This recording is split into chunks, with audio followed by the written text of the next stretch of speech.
Good morning, everybody. In a few moments, I'll depart for Canada to take part in a summit with the G8 and the G20 nations. This is the third G20 summit we've held since I was sworn in as president. At our first meeting in London, with the world in the grips of the worst financial crisis of our time, we acted boldly and swiftly to bring our economy back from the brink. At our second meeting in Pittsburgh, with our recovery beginning to take hold, we agreed to work to pursue a balanced pattern of global growth and repair our financial systems.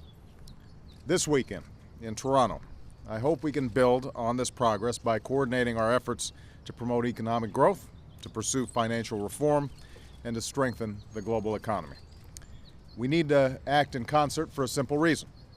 This crisis proved, and events continue to affirm, that our national economies are inextricably linked. And just as economic turmoil in one place can quickly spread to another, safeguards in each of our nations can help protect all nations. I'm gratified we've made great progress towards enacting these safeguards here at home. Because of the incredibly hard work of Chairman Dodd and Chairman Frank, and the strong leadership of Chairwoman Lincoln and Chairman Peterson, and the great efforts of the conferees and members of both parties who were up very late last night, we are poised to pass the toughest financial reforms since the ones we created in the aftermath of the Great Depression. Early this morning, the House and Senate reached an agreement on a set of Wall Street reforms that represents 90% of what I proposed when I took up this fight. Now, let me be clear. Our economic growth and prosperity depend on a strong, robust financial sector, and I will continue to do what I can to foster and support a dynamic private sector. But we've all seen what happens when there is inadequate oversight and insufficient transparency on Wall Street. The reforms making their way through Congress will hold Wall Street accountable, so we can help prevent another financial crisis like the one that we're still recovering from. We'll put in place the toughest consumer financial protections in our history, while creating an independent agency to enforce them. Through this agency, we'll combine under one roof the consumer protection functions that currently are divided among half a dozen different agencies. Now there will be one agency whose sole job will be to look out for you.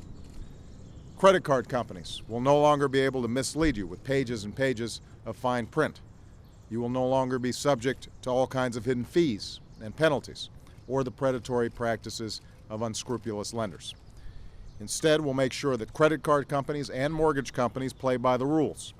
You'll be empowered with easy-to-understand forms so you know what you're agreeing to, and you'll have the clear and concise information you need to make financial decisions that are best for you and your family.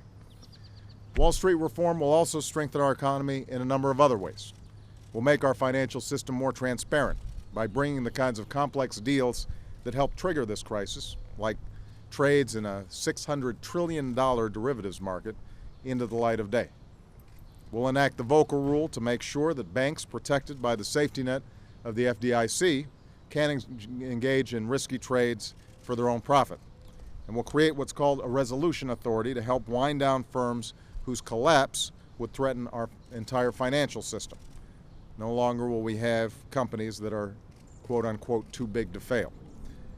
Over the last 17 months, we've passed an Economic Recovery Act, health insurance reform, education reform, and we are now on the brink of passing Wall Street reform. And at the G20 summit this weekend, I'll work with other nations not only to coordinate our financial reform efforts, but to promote global economic growth while ensuring that each nation can pursue a path that is sustainable for its own public finances. As the main forum for international economic cooperation, the G20 is the right place to discuss such issues. And over the last few days, I hope we can build on our past progress and strengthen the global economy for a long time to come. Thank you very much, everybody.